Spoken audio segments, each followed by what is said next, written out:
அப்படியா? நான் பதறி சிதறிவிட்டேன். உன் பெயர் மங்கினி தானே?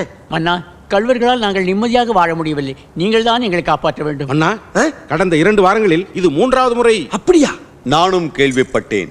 கரடியும் கள்வர்களும் மாறி மாறி மக்களை இம்சிக்கிறார்களே.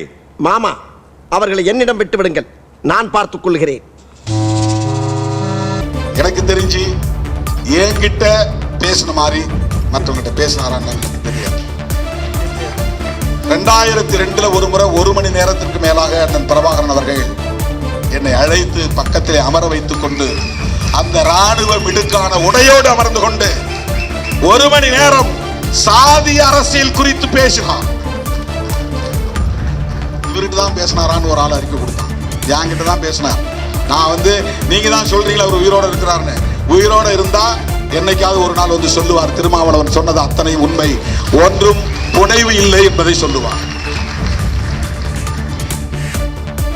மதனி அவர்களை காதலித்ததை, அதனால் எழுந்த சிக்கலையும் அதனை ஒட்டி அவர் எடுத்த நடவடிக்கைகளையும் பல நிமிடங்கள் என்னோடு பகிர்ந்து கொண்டார். இதை உங்களை போன்ற ஆட்கிட்ட பேச மாட்டார். நீங்கள் எல்லாம் சனாதனவாதிகள் என்பது அவருக்கு தெரியும். பேச மாட்டார். வேறு யாரோடும் இதை பகிர்ந்திருக்க வாய்ப்பில்லை. என்னிடத்தில் பேசினார். மதிவதனி அவர்களை நான் காதலித்ததால் அவருடைய தந்தையே எங்கள் காதலை ஏற்றுக்கொள்ளவில்லை.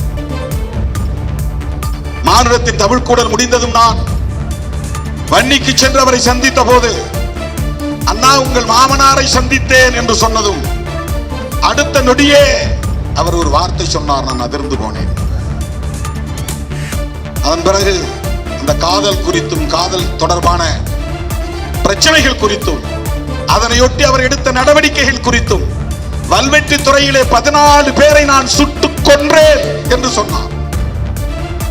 எவனும் இதை மறுக்க முடியாது. சாதிக்கு எதிரான நடவடிக்கை.